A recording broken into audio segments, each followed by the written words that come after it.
Muchísimas gracias, vicepresidenta tercera del Gobierno, ministra de España,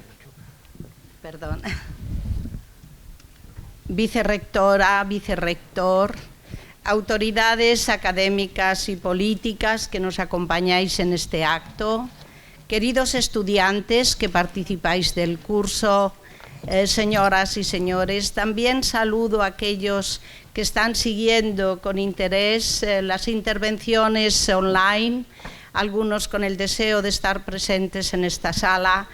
Yo tendría que decir que debería callarme después de la intervención de la ministra, y no es porque ella esté presente, sino simplemente porque parte de mi discurso está sustentado en los fundamentos que ella ha señalado precisamente en su intervención. Me satisface profundamente la alianza entre la universidad mientras arreglan este problema tecnológico, precisamente entre la universidad y el ministerio, pero también porque constituyen la universidad, la acción política, un enlace muy estrecho con la sociedad.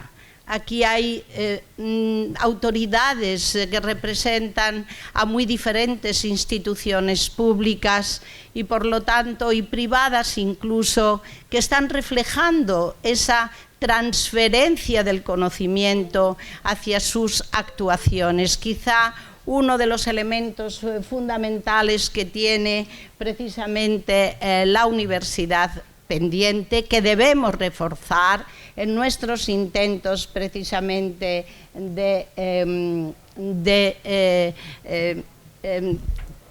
aquí no lo veo, pero voy a intentar, lógicamente. Yo creo que se me oye bien, aunque no utilice el micrófono, pero puedo ejercer, y si no, hablaré desde abajo para que me resulte muchísimo más sencillo.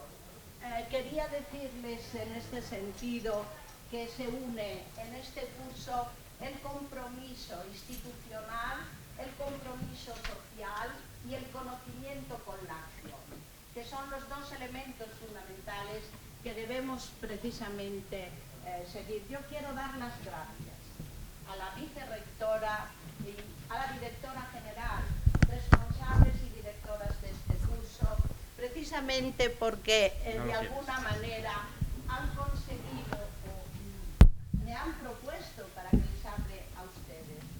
Para mí es un honor, pero para mí también es una responsabilidad.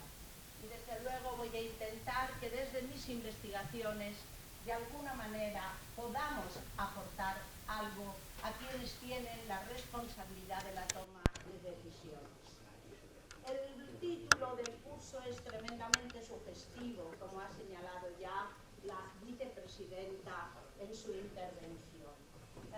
Yo diría que no solamente hay oportunidades, sino, y creo que ella también lo ha resaltado, hay una necesidad de ese cambio, una necesidad que va unida precisamente a dos aspectos fundamentales: a los cambios estructurales que necesita la economía española y que de alguna manera hemos visto durante la pandemia nuestra vulnerabilidad, pero que esos cambios sectoriales necesariamente tienen que ir unidos a lo que denomino una nueva gestión del territorio.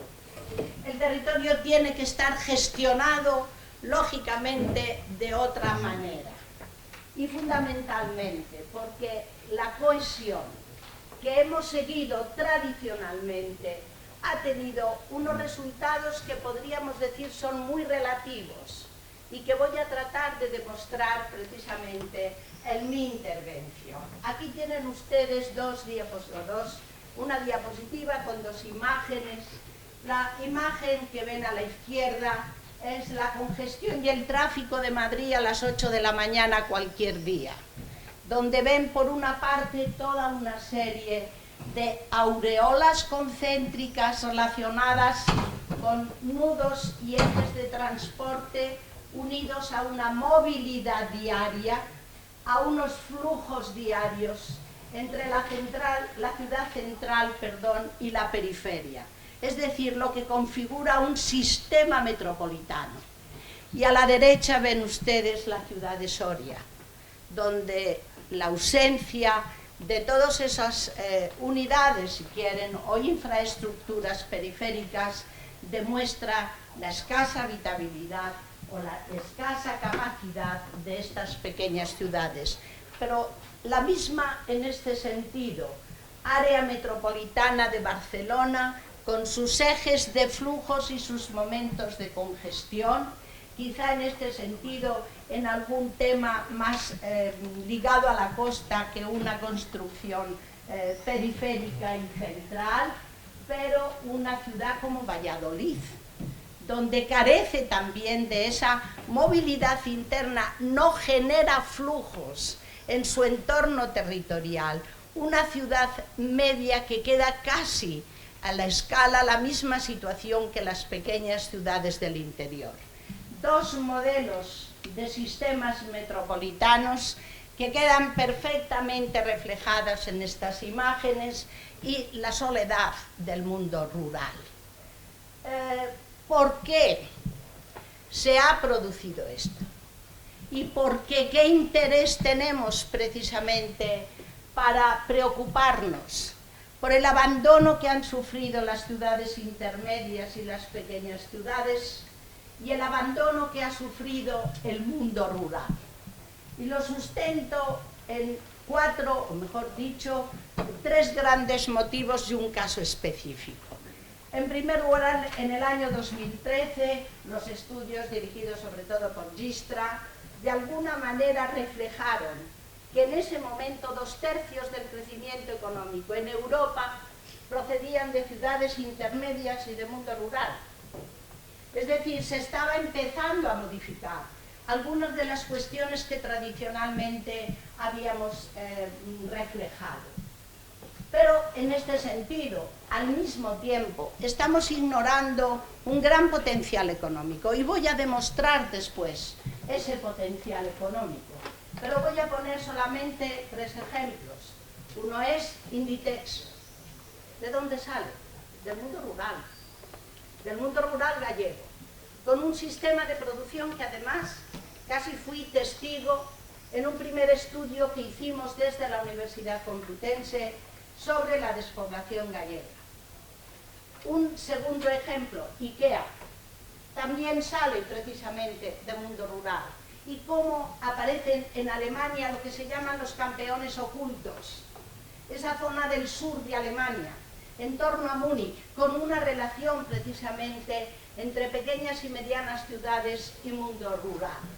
Por lo tanto, hay razones económicas que nos deben preocupar y mucho para poder demostrar que ese abandono tiene que acabar. Pero hay razones sociales y políticas. Y una de ellas precisamente se basa en el malestar y en el descontento. La vicepresidenta ha hecho alusión a un artículo y a un autor que después también volveré sobre él, Rodríguez Posse.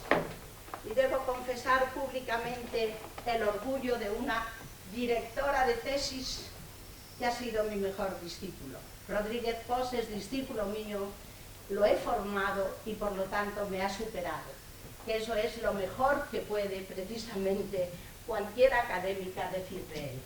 Fue el primero dentro de la London School of Economics que empezó a hablar de las zonas del malestar y sus reacciones políticas y sociales, con una expresión en el voto, con una expresión en la ruptura de los partidos políticos tradicionales, con un ejercicio fuerte en la pluralidad ideológica que ha roto a veces ese equilibrio de aquellos partidos más tradicionales y que las reacciones políticas son importantes, pero también fuertes reacciones sociales.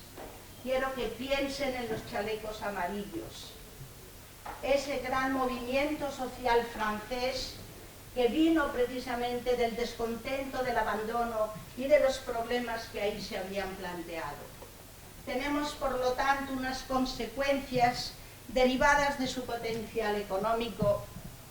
Podemos estar al frente de una posible inestabilidad política y social por las reacciones sociales de los descontentos Y cuidado, aquí se unen no solamente los abandonados, sino también aquellos descontentos que crecieron en un momento determinado y ahora no lo hacen. Muchas veces se ha dicho que los que más se quejan son los que más pierden en cualquier momento o en un momento determinado.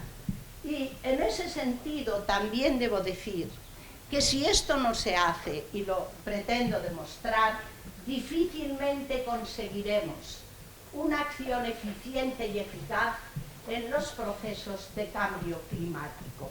El caso extremo a esta situación ha sido el Brexit. Los votantes del Brexit fueron los votantes del descontento. Por eso, en este sentido, yo he tratado siempre en mi investigación de ahondar no tanto en reflejar cuántos aspectos demográficos se generan a través de una situación de diferencia territorial y social en España, sino ahondar en las consecuencias que han determinado esta situación y en las causas que de alguna manera están ahí reflejadas. Las causas para mí desde el año 2016, que lo presenté en un documento a través de la Federación Española de Municipios y Provincias y su dimensión internacional, lo conoce muy bien la directora general, que analicé que las causas fundamentales de esta situación derivaban en el momento del cambio de un modelo de producción agraria dominante a otro industrial y de servicios, lógicamente con un proceso discontinuo y con muchos avatares en la historia económica de España, que está sustentado en un modo de producción de crecimiento intensivo, a corto plazo, cortoplacista, vinculado fundamentalmente a la valoración del Producto Interior Bruto, del empleo y de la renta, sin ver a qué costes estábamos alcanzando esos valores naturalmente de PIB, de empleo y de renta. Este modo de producción va asociado a un modelo territorial de concentración de la inversión, de concentración de la producción, del empleo, de los servicios y, por supuesto, de la población. Y hacemos de la ciudad, por así decir, el gran protagonismo y, sobre todo, la gran ciudad. Esa ciudad que va construyendo progresivamente en su entorno esa transformación, cohesionando, si quieren, un sistema territorial propio, pero siempre dirigido y asociado a la gran ciudad, configurando ese sistema metropolitano o lo que ya la Unión Europea habla de las grandes regiones urbanas.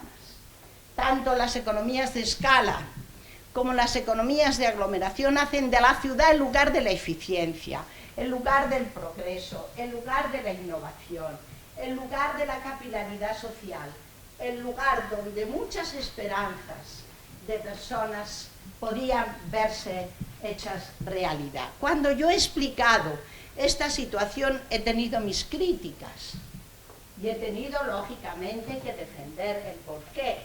Es decir, este modelo y este modo de producción ha tenido sus luces y ha tenido sus sombras. Por supuesto que no podemos ignorar el crecimiento de la economía española. Por supuesto que no podemos ignorar la renta. Por supuesto que no podemos ignorar los avances sociales que se han producido en torno a ello. La España de hoy no tiene nada que ver con la España, por ejemplo, de ingreso de la Unión Europea en 1986. Pero ha tenido importantísimas sombras. Los beneficios no han sido iguales para todos.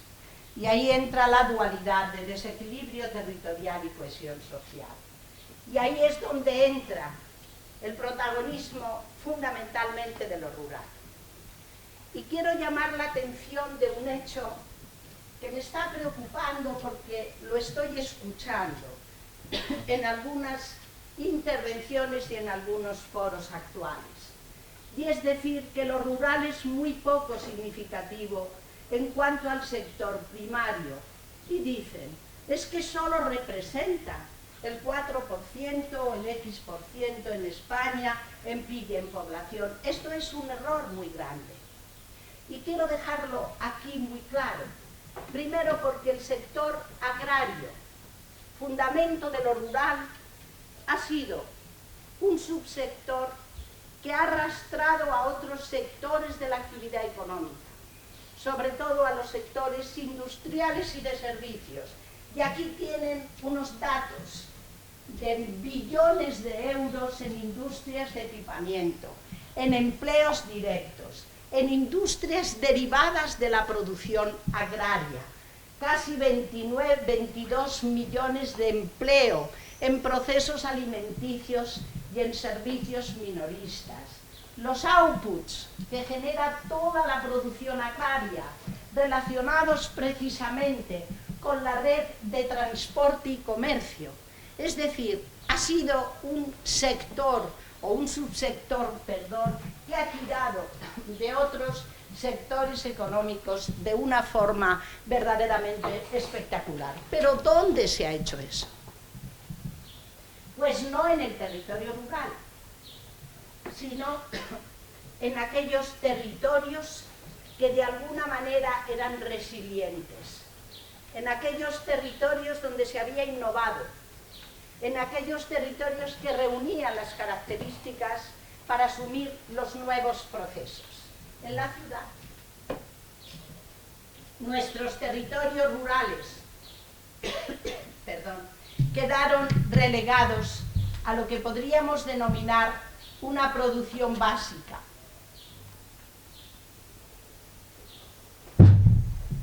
Una producción sin cadena de valor, una producción solo sustentada en los recursos naturales. Y es más, cuando se innovaba o se capitalizaba el territorio y la actividad agraria, de alguna manera descendía la población, descendía el empleo, que se traducía en un descenso de la población porque esa población excedente no encontraba su acomodo precisamente en ese territorio. Las inversiones socioterritoriales en España han sido muy desiguales. Las responsables de esa brecha rural-urbana no se ha innovado en el territorio, se ha innovado más en políticas sectoriales que no territoriales, y en ese sentido, como veremos, también las políticas públicas han sido responsables. La no innovación en el territorio determinó una emigración forzada que alcanza su cénit entre 1960 y 1980. Después, los pequeños ajustes o desajustes, pero ya partiendo de una descapitalización humana verdaderamente trascendental y fuerte, que se ha reflejado en la presencia de territorios, como señalaba hace un momento la ministra, muy escasamente poblados, sobre ese dato de 12,5 habitantes por kilómetro cuadrado de la Unión Europea. A este respecto quiero decirles que la tradicional cohesión que hemos vivido se ha sustentado sobre una unidad territorial de medida que era el Estado y la región en el contexto europeo, o las comunidades autónomas en nuestro caso. Una unidad territorial sobre la que basábamos el nivel de renta per cápita, si habíamos hecho la convergencia hacia unidades superiores, pero sin embargo una unidad territorial de análisis que no visibilizaba los problemas internos dentro de esas regiones o comunidades autónomas, en el caso español, a niveles provinciales o locales. Y la prueba la da ya este dato. Cuando señalábamos la capacidad o la calidad de ese movimiento demográfico en Europa, en España, pero trasladado hacia Europa, si medimos esa densidad a nivel de NUTS 3, es decir, la unidad de provincia en la escala europea, ya aparecen en Europa 3 provincias verdaderamente significadas: Cuenca, Soria y Teruel, porque sus capitales provinciales no tienen la fuerza precisamente para asumir una situación mejor. Pero cuando trasladamos esta situación de medida a los niveles locales, la España interior es la España totalmente despoblada. Y aquí vemos cómo la unidad territorial sobre la que medimos un proceso, aparte lógicamente de ser trascendental, va a visibilizar o no problemas ocultos en unidades territoriales menores. Lógicamente, este proceso de migración que afecta a la España interior de una manera profunda, que afecta a la Francia interior, que afecta a la Alemania oriental, la zona del este, que afecta a Irlanda, que afecta también al Reino Unido y a otros países de la Unión Europea, que no tiene nada que ver con lo que son los territorios poco poblados del norte de Europa, que de alguna manera están regidos por las condiciones climáticas y una sociedad cultural que ha permanecido, por así decir, más o menos estabilizada. Por eso, aunque sean titulares de prensa, a mí hablar de la Laponia y de la Siberia me parece realmente muy poco coherente y muy poco preciso, porque son productos, o mejor dicho, procesos diferentes. Les decía antes que ese modo de producción iba unido a un modelo territorial de concentración. Y aquí tienen el ejemplo. Pero un mapa de 1980, que lo he puesto a propósito, lógicamente. ¿Por qué? Fue el primer mapa que el doctor Serrano, uno de los que más ha trabajado en temas de ordenación del territorio a través de Fundicort, publicó en 1980. Y aquí lo ven claramente, las zonas 1, los 2 sistemas metropolitanos que hoy concentran el 38% casi del Producto Interior Bruto español. El sistema metropolitano de Madrid y de Barcelona. Los ejes de segundo orden, Zaragoza, lo ven, Bilbao, el eje Vigo-Coruña, por supuesto Málaga, Sevilla, Valencia, lo mismo, que están ahora dominantes.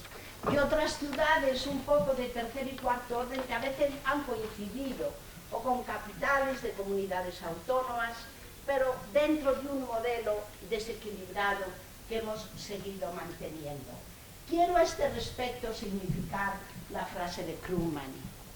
Él la utiliza para el mundo en general, cuando dice que la riqueza y el bienestar de unos ha tenido ganadores a costa de perdedores. La Unión Europea acaba de hacer una encuesta en la opinión pública a todos los territorios, sobre todo rurales, de los países miembros. El 40% de la población, sobre todo rural, se declara abandonada.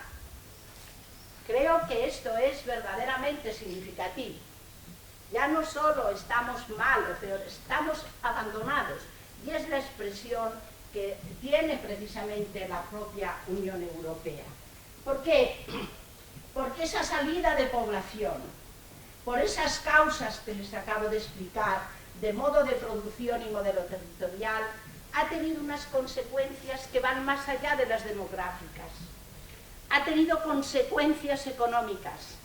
Estamos perdiendo ya en este momento muchas de esas potencialidades. Ha tenido consecuencias sociales importantes en sociedades a veces desconectadas con la realidad económica y social que está viviendo cada país. Ha tenido consecuencias de gobernanza, consecuencias medioambientales muy serias. Por ejemplo, recordarán los grandes incendios de Portugal hace unos años. Coincidieron con zonas despobladas fruto de la falta de gestión. Los temas y las consecuencias medioambientales sobre todo en relación con el bosque, están siendo francamente significativos. Por eso yo siempre he vinculado la despoblación a una verdadera crisis de territorio, no a un problema demográfico, sino a una crisis de territorio que integra lo demográfico, lo económico, lo medioambiental, lo social y, por supuesto, lo territorial. Y este hecho ya ha sido visto en algunas ocasiones, sobre todo en el primer Congreso de Ordenación del Territorio de 1978, en el cual participé y aún guardo parte de las ponencias, recién realizada mi tesis doctoral. Y ahí ya hablamos, o se habló, de los fuertes desequilibrios que se estaban produciendo en España. Y al mismo tiempo, después, el programa marco de la Unión Europea, en el periodo 1994-99, reflejaba la gran despoblación de la España interior y recomendaba que sobre todo aquellas regiones de objetivo 1 que estaban vinculadas a importantes fondos FEDER invirtieran en 3 patas en los territorios despoblados. Y citaba las 3 provincias que salen hoy como más problemáticas: en medio ambiente, en patrimonio y en infraestructuras. ¿Por qué ignoramos todas estas cosas? Yo he intentado también buscar una explicación. Precisamente he intentado buscarla para convencer a los que no quieren ver esta realidad territorial y también para fundamentar la importancia del consenso en esta situación en el Estado español. Y lograr ese consenso es comprender muy bien las causas que generaron el problema, por qué se generó el problema y por qué ahora tenemos que cambiar. He tratado de entender por qué no abordamos esta situación en los siguientes puntos que tienen ahí. Primero, porque España, cuando realizó la transición política de la dictadura a la democracia, tuvo que abordar un proceso de cambio industrial enormemente importante. La industrialización después de 1959 fue una industrialización intensiva en mano de obra sobre industrias muy tradicionales derivadas de la primera y la segunda revolución industrial, donde se produjo un importante acoplamiento del excedente rural a lo industrial. Esa industria nació casi obsoleta, y lo demostró la crisis de 1970. Esa industria había que cambiarla en España, se dio prioridad, lógicamente, y siempre lo he defendido entre mis alumnos más jóvenes, a la transición política frente a la económica. Y ahí se realiza de una manera tarde, en 1986, a partir de nuestro ingreso en la Unión Europea, sobre una industrialización basada más en capital, basada en mano de obra formada y generándose un desajuste entre el empleo de alguna manera que no generaba esta industria nueva y destruyendo empleo en la tradicional, y eso determinó los primeros niveles de paro en España a los que había que hacer frente.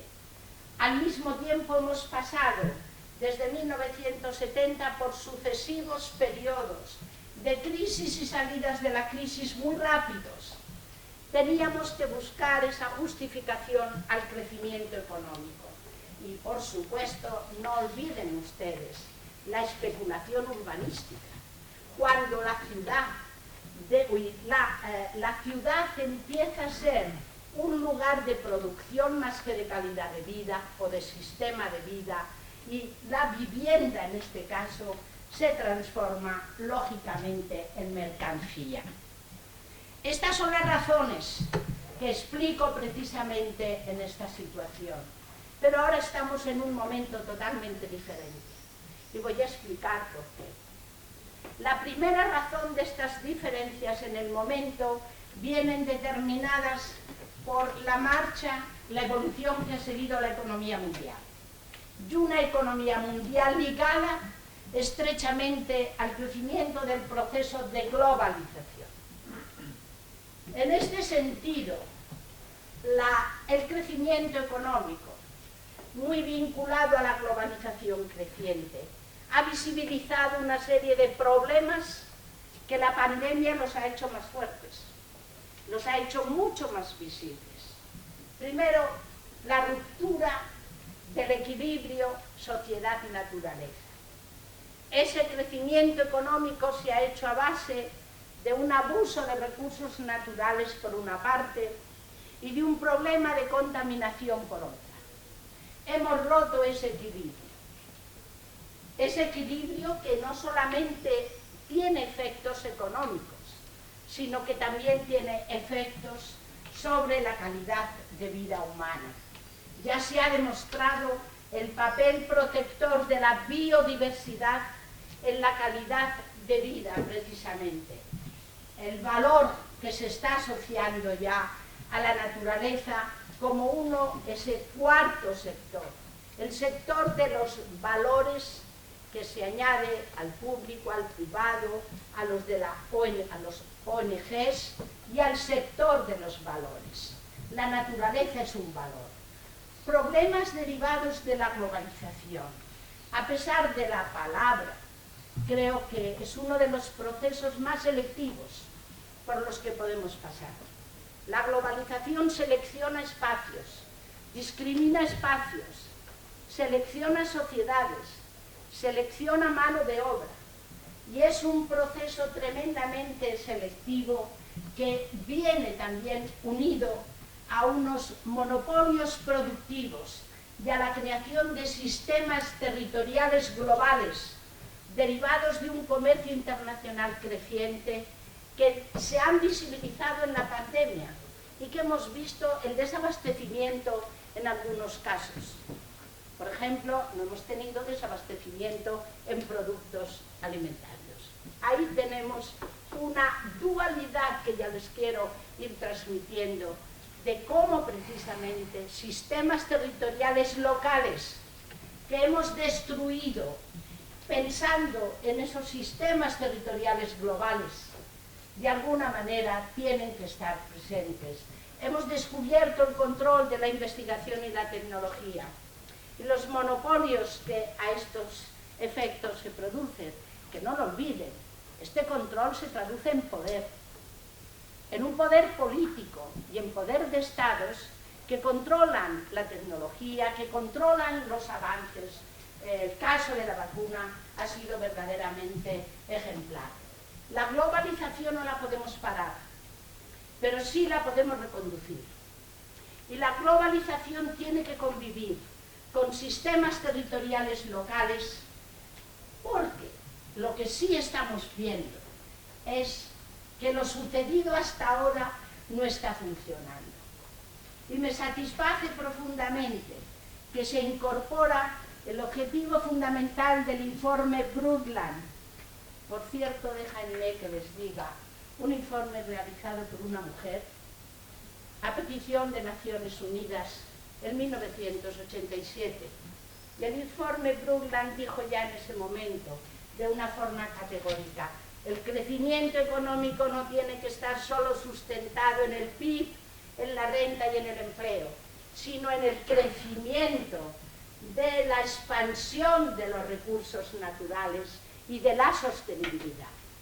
Y esto por primera vez, y nos sirve de verdad para mí de refuerzo en toda mi investigación, lo acaba de demostrar el Programa de Naciones Unidas para el Desarrollo y el Índice de Desarrollo Humano. Por primera vez, a los tradicionales criterios de Amartya Sen de esperanza de vida al nacer, población analfabeta y renta, ha introducido dos, que son las emisiones de dióxido de carbono a la atmósfera y el consumo, cuidado, no la producción, la huella está en otro sitio, pero el consumo está en los países desarrollados de materias primas. Cuando se han incorporado estos dos nuevos indicadores, ¿qué ha pasado? Que los 50 países de cabeza retroceden sustancialmente. El crecimiento económico ha tenido unos costes, de alguna manera ambientales, que nos lleva no solo a considerar otra unidad de análisis en la cohesión, sino otros indicadores y variables, a esos tradicionales que tengan una raíz ambiental enormemente importante. Estamos ante un cambio de paradigma productivo, de un crecimiento económico por cortoplacista. Tenemos que pasar a un desarrollo sostenible, con una proyección territorial mucho más policéntrica y no de concentración, pero con una visión a medio y a largo plazo. Es verdad, en segundo lugar, que hay unas posiciones muy férreas sobre lo que es la eficiencia urbana. Y si ustedes leen todos los indicadores y demás, la ciudad va a crecer en el año 2050 más del 80%, del 90% de la población en las grandes ciudades. Y hay científicos que se mantienen en esta situación. Por ejemplo, también citados mucho por Rodríguez Pose, Gleiser y Lenny, son dos británicos que hacen de la ciudad y del sistema metropolitano el lugar de eficiencia de toda la inversión. Pero la directora general aquí presente fue testigo cómo la presentación que hizo ESPON en Nicosia, el programa que asesora a la Comisión respecto de la cohesión territorial y que intervinieron antes de nuestras intervenciones, lo basaba todo en el crecimiento urbano y en los grandes sistemas de cara a los presupuestos post-2020 de la Unión Europea. Nuestro discurso fue totalmente diferente y en la línea que les estoy diciendo. Afortunadamente tuvo mucho eco, sobre todo de los países de la Europa del Norte. Y recuerdo aún las palabras de una alcaldesa de Suecia que dijo: si llevamos su discurso a él, no a nosotros, a mi territorio y a mi estado y a mi país, Suecia se sale de la Unión Europea. Es decir, empezaba a haber ya un clima de cultivo diferente. ¿Por qué?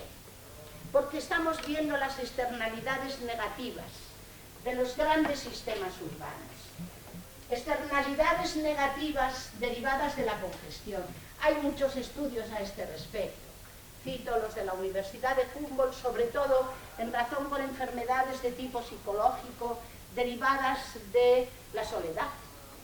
Es decir, la soledad de las personas en la aglomeración, en el conjunto de personas.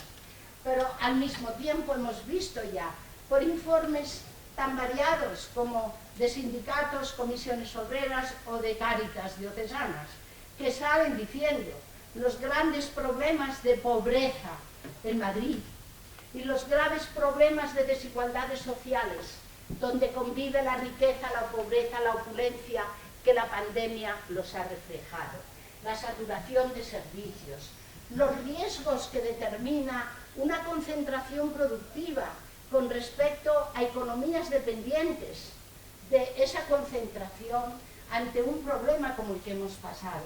Y por supuesto la contaminación.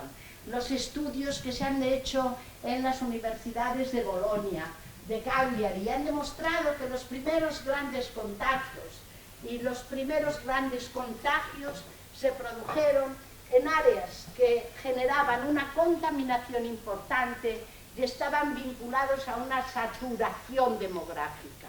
Y esos estudios, de alguna manera, están poniendo de manifiesto que el modelo de concentración, igual que el modo de producción, como dije anteriormente, está cuestionado. Y está cuestionado por sus externalidades negativas. Les voy a contar una pequeña anécdota, espero no cansarles. En un encuentro que hubo del Think Europe en la ciudad de Soria y en un coloquio que tuvimos precisamente con responsables de Naciones Unidas de ONU Habitat, ante una intervención que tuvimos, pues se me contestó: profesora, ¿entenderá usted que una escuela es mucho más rentable en el área metropolitana que en un pueblo rural, en una zona rural? Y yo, pues muy seriamente contesté: depende cómo lo mira usted, porque no sé si ese coste va a ser mayor o menor que el coste de la contaminación de los grandes sistemas metropolitanos. Es decir, cambiemos el discurso, cambiemos la situación de otro modelo que ya definió, por ejemplo, magnífica, la Carta Urbanística de Megárides, por supuesto el Manifiesto de Cuidados y todas las posiciones de urbanistas que están hablando de ciudades, están hablando de Palencia, de Ávila, de Soria, están hablando de ciudades intermedias y de ciudades pequeñas, pero están introduciendo, aunque también debo decir, en menor grado el mundo rural. Y este mapa, que fue realizado por el satélite Sentinel y procesado en el Centro de Meteorología de Holanda, que habrán visto ustedes con frecuencia, suponen las emisiones de dióxido de nitrógeno precisamente en los grandes sistemas metropolitanos, lo que es la cadena Penina, lo que es el Gran Londres, la Randstad-Holland, el eje del Rin, el Gran París, el Valle del Po y, por supuesto, Madrid y Barcelona. Ante esta nueva situación económica, esta situación de modelo productivo, hay una nueva conciencia social que ya cuestiona la tradicional cohesión, dando voz a lo local. A los académicos se nos ha cansado la voz de decir hay que trabajar de abajo arriba, pero siempre se trabajaba de arriba abajo. Las decisiones eran al revés. Ahora empieza a haber ya un fortalecimiento, un empoderamiento local, porque es la voz de lo local la que se ha revelado. Y son asociaciones locales las que están reclamando, como diré después, esta situación. Los cambios de la Unión Europea. Y quiero aludir a tres importantes. A los que considera precisamente el documento de reto demográfico de la Unión Europea, aprobado en 2017, donde le da un protagonismo a la despoblación rural enormemente importante. Y les puedo asegurar que de ese tema sabemos bastante algunas personas que estamos en esta sala. La modificación de 2 artículos del FEDER, donde por primera vez un Fondo Europeo de Desarrollo Regional, artículos aprobados en 2018 y en 2020, va a tener un carácter finalista para territorios despoblados y medidos en unidades menores, provincias y locales. El FEDER siempre ha sido regional, con vertiente de aplicación regional. Y quiero aludir a esta comunicación que la Comisión ha hecho recientemente al Parlamento, al Consejo, al Comité Económico y Social Europeo y al Comité de las Regiones. Esto ha sucedido el 30 de junio de este año 2021 y se titula Una visión a largo plazo para las zonas rurales de la Unión Europea, hacia unas zonas más resilientes, fuertes, conectadas y prósperas antes de 2040. En este proyecto se hizo fundamentalmente por consulta pública y también hemos participado algunos de los proyectos Sherpa, que en España ha habido 2, uno liderado por la Universidad Politécnica y otro liderado por la Universidad de Santiago de Compostela, en esta red precisamente de visión a mundo rural. Los cambios han sido evidentes. Yo nunca, llevo 25 años dedicada a este problema, había escuchado a una ministra en el sentido que lo ha hecho. Y lo que yo le pido precisamente a los representantes de ese ministerio, que la esperanza que tenemos muchos se convierta de verdad en una realidad. Que esas realidades vayan cuajando y que esas realidades vayan siendo efectivas en el territorio. Hay grandes compromisos de comunidades autónomas, de la FED, de la Federación Española, de ayuntamientos que están ejerciendo un liderazgo. Y permítanme que recuerde a un alcalde que ha tirado mucho de mi trabajo, que me impulsó a involucrarme en estos procesos, que es el alcalde de Soria, y que desgraciadamente no nos puede acompañar hoy Espero que esté siguiendo nuestra retransmisión en streaming. Líderes locales con grandes capacidades de cambio y, lo más importante, asociaciones combativas en el mundo rural. Yo estuve en la manifestación de 2003 y había dos asociaciones, Soria ya y Teruel existe. Soy soriana y llevé la pancarta de cabecera. La anterior que hubo a la pandemia había casi 100 asociaciones de mundo rural implicadas, combativas y reclamando algo que quiero subrayar: sus derechos. Sus derechos. Lo que decía Rodríguez Pose. Y todo esto nos lleva a la comprensión de una nueva ruralidad. Hemos pasado de territorios problema a lo que podríamos denominar territorios recurso. Son problema porque no han tenido inversiones y se ha generado esa brecha con lo urbano. Pero son territorios recurso que tienen grandes potencialidades derivadas de la naturaleza, derivada no solamente de los recursos naturales, sino del paisaje como recurso. La configuración de esos sistemas con una gran biodiversidad que influyen favorablemente en la salud humana.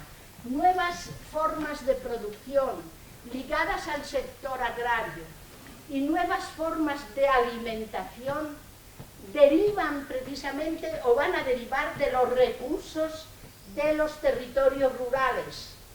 Todo lo que está demandando ahora la nueva sociedad. Es verdad que desgraciadamente hay mucha gente que a lo mejor no puede comer pollo, pero también hay una sociedad importante que quiere comer un pollo ecológico, de corral, con una trazabilidad, y eso tiene un coste, que puede beneficiar el desarrollo, por supuesto, de los territorios rurales. Por supuesto, pueden ser lugares dedicados al turismo, pero permítanme que les diga que yo no quiero asumir que los territorios rurales sean solo lugares de ocio para el habitante urbano. El turismo tiene que ser un complemento de la economía, como después voy a terminar en mis conclusiones a este respecto. Y por supuesto pueden ser lugares geoestratégicos de deslocalizaciones de zonas periféricas y pueden ser lugares importantes en el tema energético. Y dicho esto, conviene hacer esa pregunta. Hay que pasar de las musas al teatro. ¿Qué es lo que veo desde mi academia y desde mi investigación que puede ser, para ir terminando mi intervención, las realidades que debemos construir? Primeramente, asumir que la realidad rural es una consecuencia de una desigualdad generada por el propio Estado, con esa dualidad de ganadores y perdedores, y que además se ha roto un derecho constitucional. Los títulos 7º y 8º de la Constitución son muy claros a este respecto. Y eso debe de ser el fundamento precisamente de lograr el consenso sociopolítico tan necesario de estas acciones. Hay que determinar una nueva competitividad territorial, pero con unos objetivos. Esa competitividad debe servir para desarrollo económico y para desarrollo de calidad de vida. No cambiaremos la tendencia demográfica si no se genera riqueza y empleo en el mundo rural y si no se crean todos los servicios adecuados al nivel de vida medio con las mismas oportunidades que tienen los centros urbanos. Eso lo ha demostrado la política agraria comunitaria. La política agraria comunitaria tenía como objetivo reforzar las rentas agrarias y lo ha hecho, pero no ha contribuido a fijar población. Ese es un tema que debemos tener muy presentes, porque no ha transformado la economía o no hemos transformado el territorio en su innovación para afrontar nuevos retos económicos y nuevos empleos. Hay que propiciar acciones integradoras en el territorio rural. Hay que superar el municipalismo. Y eso tiene un nombre, la comarca. La comarca puede ser el lugar esencial a través de las cuales se ajuste un principio fundamental de todo lo que voy a dictarles después, que es la jerarquización de acciones. Y a través de la comarca, con sus cabezas de comarca, sus núcleos de expansión, se establece no solamente un mayor empoderamiento rural y local, sino una mejor conexión urbana. Y me satisfizo profundamente que ese documento de la Comisión, presentado en junio, hablara precisamente de definir zonas rurales funcionales en Europa, algo que la Secretaría General y el secretario general aquí presente ha manifestado en muchos momentos de llevar a cabo. Eso va a ser imprescindible. Hay que impulsar mecanismos e instrumentos que faciliten la coordinación de acciones futuras. En España hay mucha descoordinación de fondos, también en la Unión Europea. En España hay mucha descoordinación de administraciones, pero no solo entre el Ministerio, a veces y entre comunidades autónomas, y podría decirles, luego lo haremos, si quieren experiencias mías propias, sino también dentro de los propios ministerios y dentro de las propias consejerías. No hay una coordinación, hay casi como prioridad de acciones propias, y eso es fundamental. Y desde luego no tengo nada que decir, porque lo ha dicho muy claro la ministra, que es clave el Fondo de Recuperación, Transformación y Resiliencia. Si no asumimos en ese fondo esa nueva gestión del territorio, debo decirles que será un fracaso. Y destaco algo fundamental, el pacto rural. El pacto rural que aparece implícito en la Comisión y en el informe de junio, de 30 de junio próximo pasado, donde dice lo siguiente: garantizar la consonancia y la complementariedad entre las políticas internacionales, nacionales y locales que afectan al desarrollo rural, maximizará los efectos positivos de nuestros esfuerzos colectivos. Este pacto rural va a ser impulsado por la Comisión y quiere que esté en Europa ya realizado a finales del 2021. ¿Por dónde empezamos? ¿Por qué unidades territoriales? Y voy ya terminando. Es verdad que es importante, yo lo he dicho en muchas ocasiones, determinar un índice territorial donde combine problemas y potencialidades, que la Secretaría General y la Dirección General quieren y están trabajando. Pero no va a ser sencillo de generar un índice muy simple, con 3 o 4 variables o indicadores máximos, que combine los problemas territoriales, que combine las potencialidades y que combine la sostenibilidad.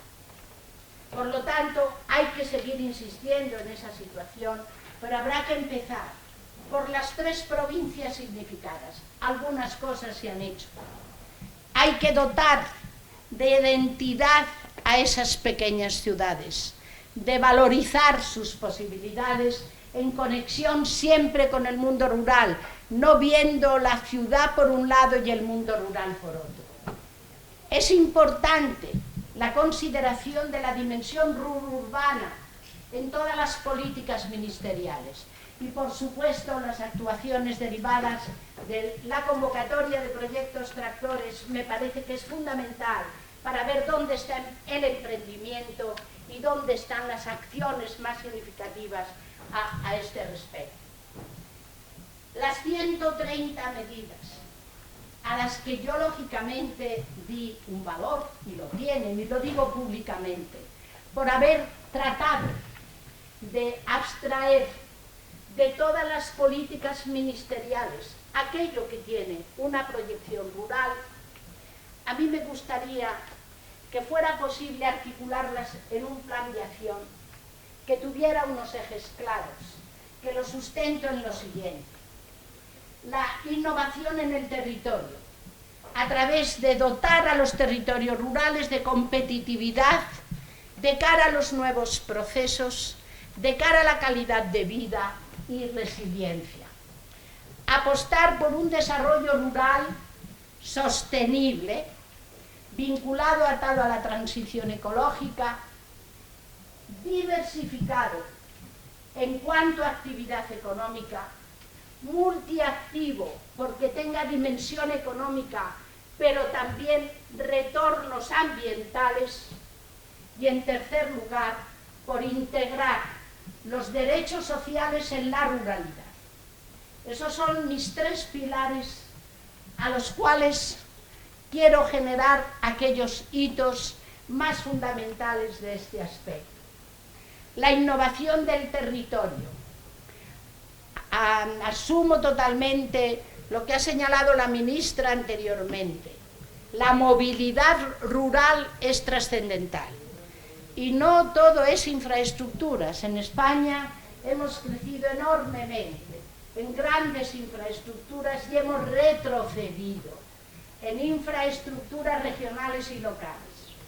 No hace falta el AVE en todos los sitios, ni la autovía, sino unas buenas conexiones de otro tipo y de otras formas intermodales que en este momento faltan en el mundo rural en relación con infraestructuras de transporte. Incluso se habla de la utilización de drones para algunos servicios específicos.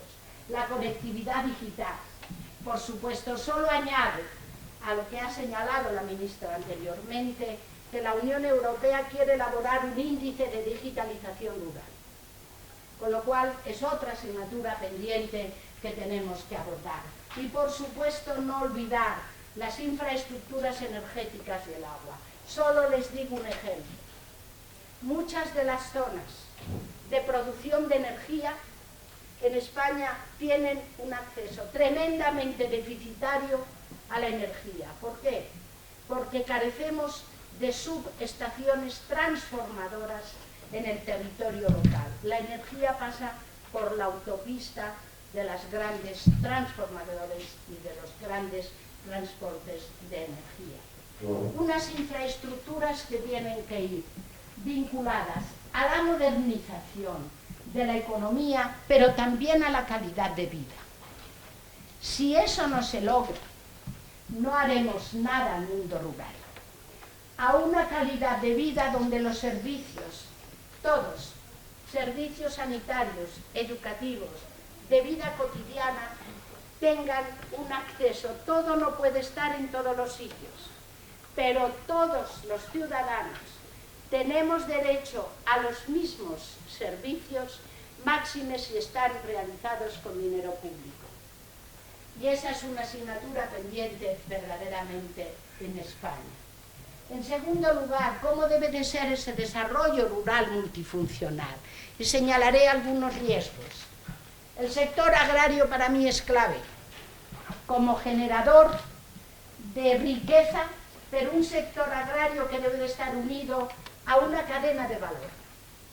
A generar cadena de valor en el territorio significa industria agroalimentaria, nuevas industrias asociadas a este subsector y, por supuesto, mejorar los servicios y vincular los servicios a una economía globalizada.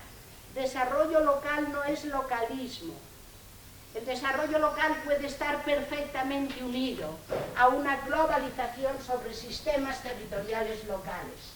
Vincularlo con lo forestal.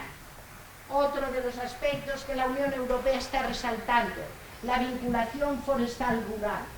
Toda la integración de esta producción con la bioeconomía, la economía circular, la economía de circuitos cortos, de la granja a la mesa, kilómetro cero, etcétera, etcétera, que están muy unidas a producciones extensivas sostenibles, cada vez más en crecimiento. Para este respecto quiero decir que la nueva PAC recientemente aprobada y el FEADER, el Fondo Europeo de Desarrollo Regional, asociada a ella, van a ser claves. Pero va a ser clave en nuestro Estado lo que llamamos el Plan Estratégico Nacional.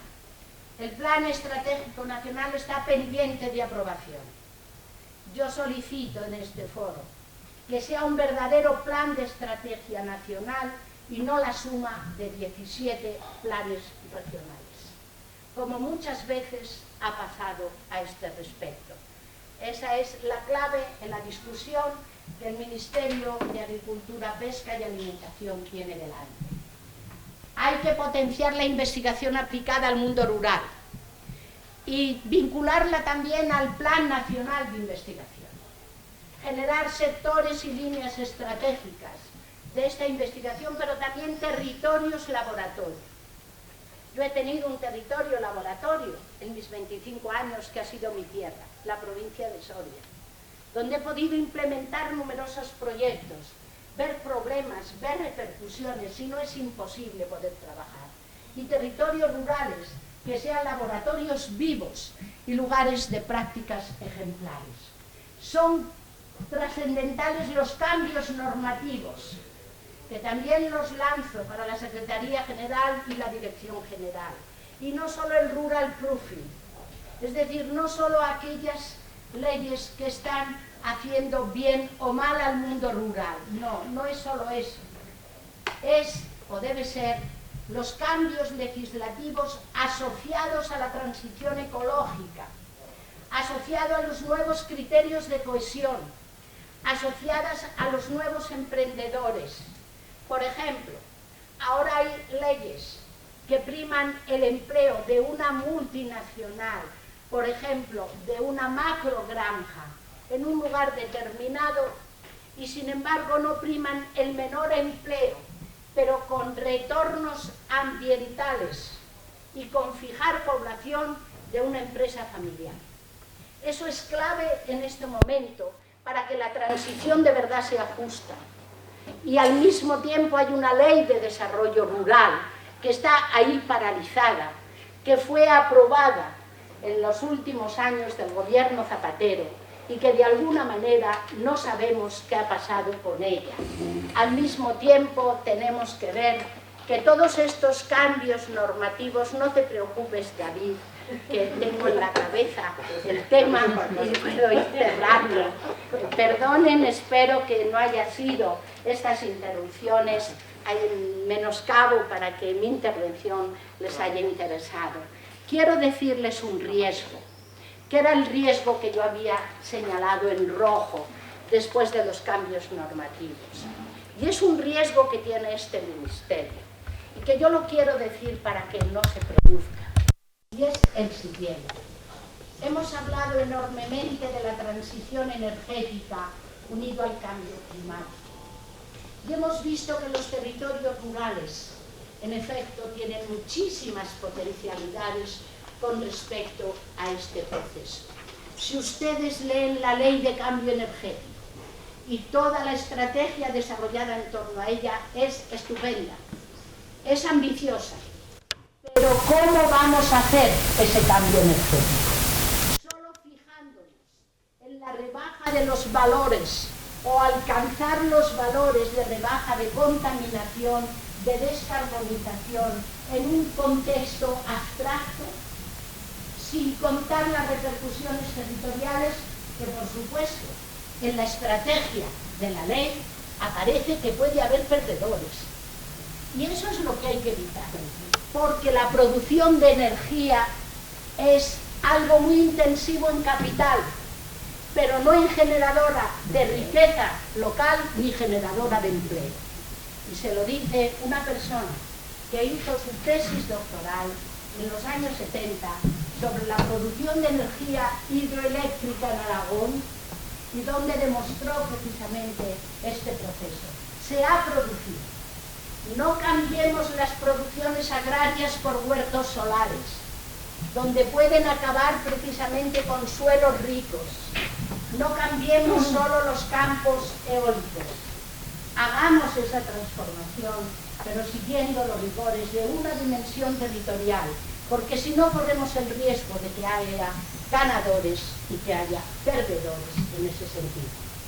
Termino la tercera pata, que espero que la tenga totalmente en mi cabeza. Esta tercera pata que he denominado la incorporación de los derechos sociales a la ruralidad, porque son derechos que tiene la ruralidad adquiridos y que no se han respetado. El empleo juvenil, lo ha señalado la ministra Estoy totalmente de acuerdo, incluso de acuerdo con el programa europeo, pero también con el grave problema de paro y de subempleo juvenil que tiene el Estado español, que es de verdad una de las lacras que debemos atajar. En segundo lugar, tenemos que generar resiliencia social para la mujer. Y digo generar resiliencia social porque no la tiene. La mujer en el mundo rural, y aquí está la representante de FADEMUR y de otras organizaciones, ha sido la trabajadora invisible. La trabajadora invisible en el sentido de que no se han reconocido sus derechos. Y aún así, y también la responsable en Palencia de estas situaciones, conocen muy bien la escasa o el escaso eco que la ley de cotitularidad de las explotaciones agrarias está teniendo en este momento, bajísima. La mujer tiene además que tener no solamente posibilidades de trabajo, sino que ese trabajo lo pueda hacer en igualdad con el hombre, con conciliación, con el cuidado a mayores, con los servicios que generalmente se nos han erigido como específicos de la mujer. Por supuesto que en este sentido de los derechos sociales debe de estar la inclusión social. Y me refiero en ese aspecto a los migrantes y sobre todo a la mano de obra temporera, que ha sido y está siendo con bastantes problemas en España, y que la pandemia lo ha demostrado en muchos territorios rurales, de sus condiciones y de su situación. Por supuesto que tenemos que incluir las personas con discapacidad y por supuesto que tenemos que incluir el problema de la vivienda.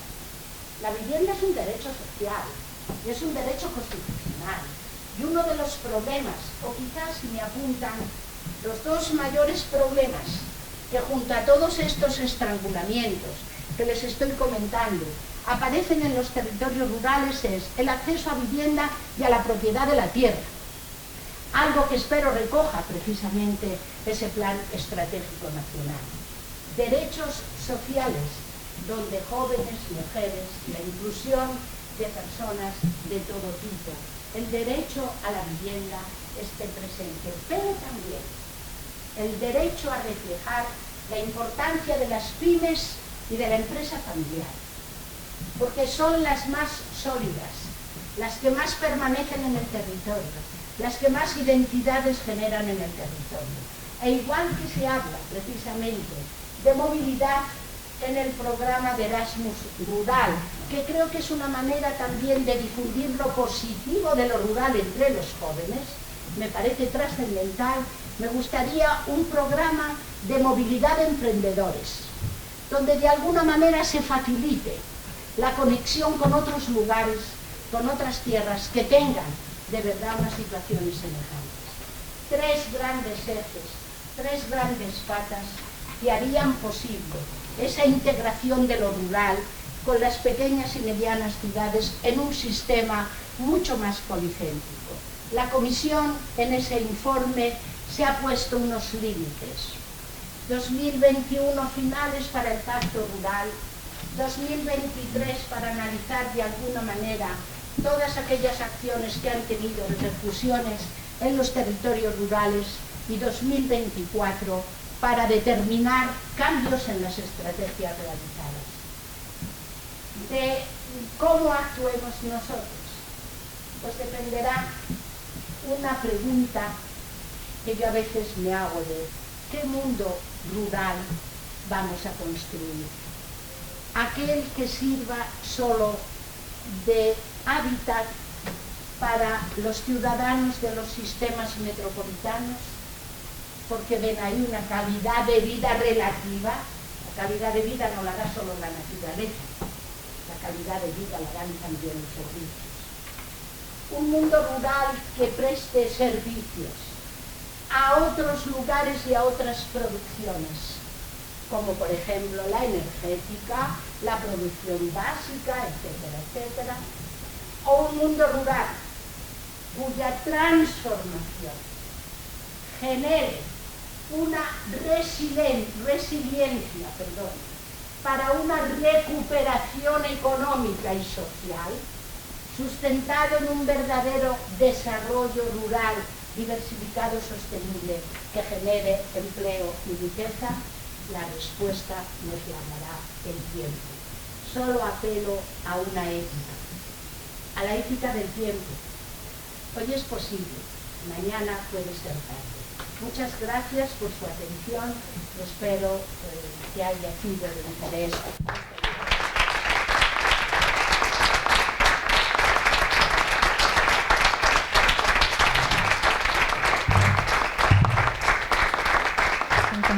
Casi las 12 de la tarde, de la mañana, perdón, pero queríamos intentar, aunque fuera, abrir un pequeño turno de reacciones.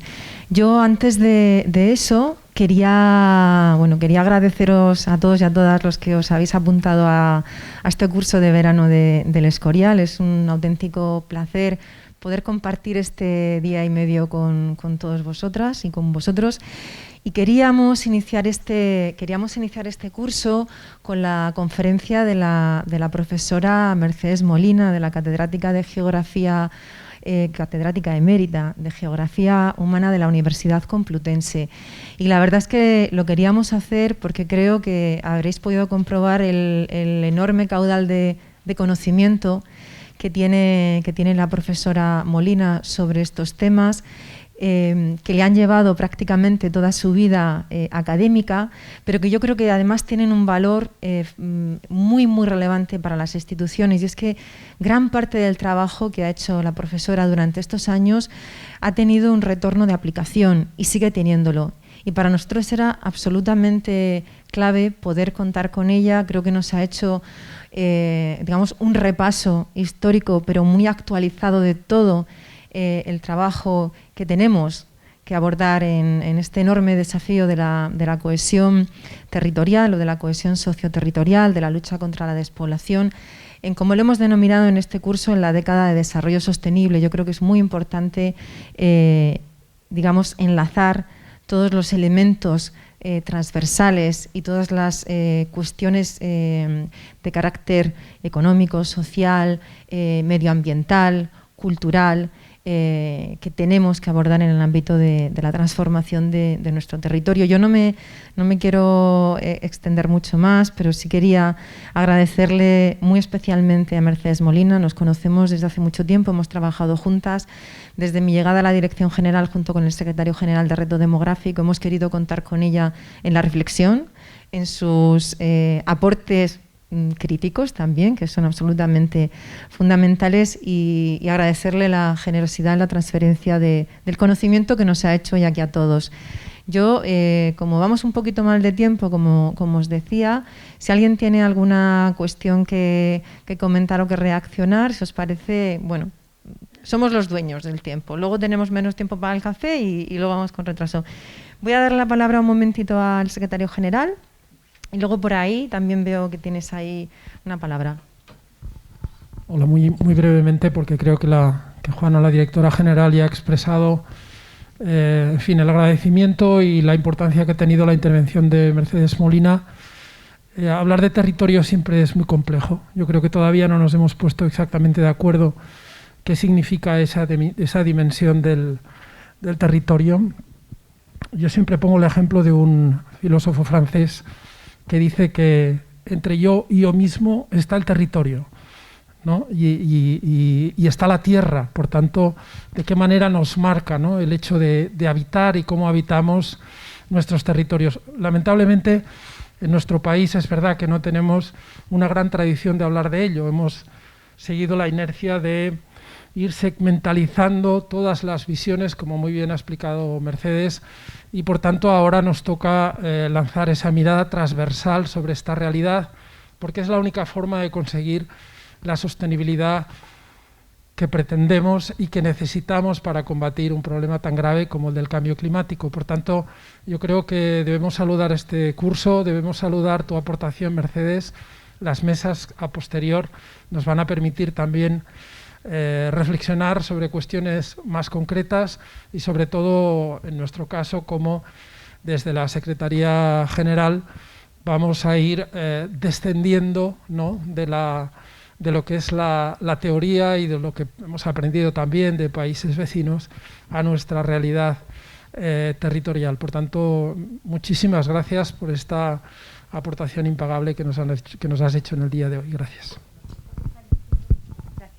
Solo mientras en el micrófono, la razón que ha señalado el secretario general ha estado en cómo hemos considerado el territorio, en España sobre todo, como un soporte o como una realidad que no tenía influencia.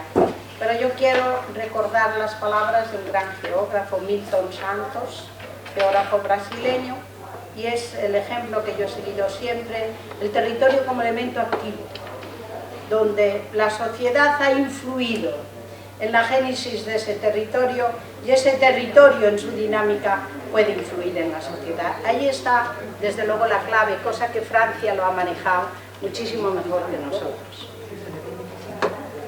Hola, yo quería introducir dos temas de discusión.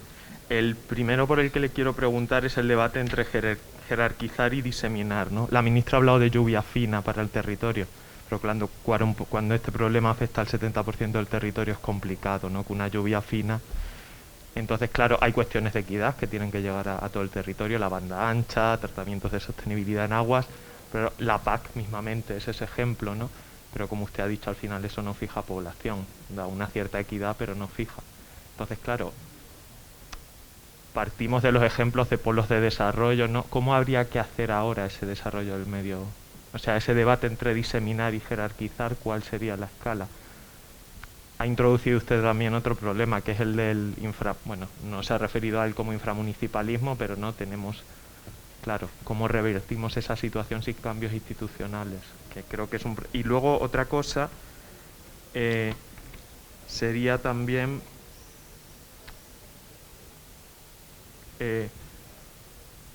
un problema que hay muchas veces conceptual, que es que los ejemplos que ponemos de desarrollo rural muchas veces confunden el desarrollo rural y el renacer de lo rural con la diseminación del espacio metropolitano. Y muchas veces ahora, incluso con la pandemia, se dan mensajes triunfalistas de cómo la gente vuelve al campo y tal, pero es que estamos confundiendo eso. O sea, estamos diciendo que municipios de 5.000 habitantes porque estén en la Sierra de Madrid son rurales. Lo mismo es que el Escorial no es rural. Claro, no tenemos que... Y ese también es otro problema que tenemos ahora en España. Me parecen muy interesantes sus intervenciones. Una de las primeras que ha señalado es la diferencia entre diseminación y jerarquía. Yo estoy por la jerarquía. ¿Por qué? Porque los procesos, los servicios, la situación económica cada vez son más complejas. Y mi teoría al menos es generar sinergias entre sí en el territorio. Puede haber, y eso lo determinan sistemas locales territoriales, que cada uno puede tener una vocación productiva o una vocación de servicios, pero estar conectada y en sinergia con otro. Por ejemplo, la población mayor de los municipios de menos de 100 habitantes, si está digitalizado y tiene un botoncito aquí que aprieta el botón y suena en una ambulancia próxima que tiene una accesibilidad de 5 minutos, eso es jerarquía de atención, no es diseminación. Esa jerarquía que además lo llevará o al centro comarcal más próximo o al hospital provincial. Esa es una jerarquía de servicios. Porque para mí no es solo diseminar, sino jerarquizar para que esa población tenga acceso a todos aquellos servicios.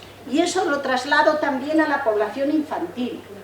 Perdón, lo he olvidado, estaba en la diapositiva.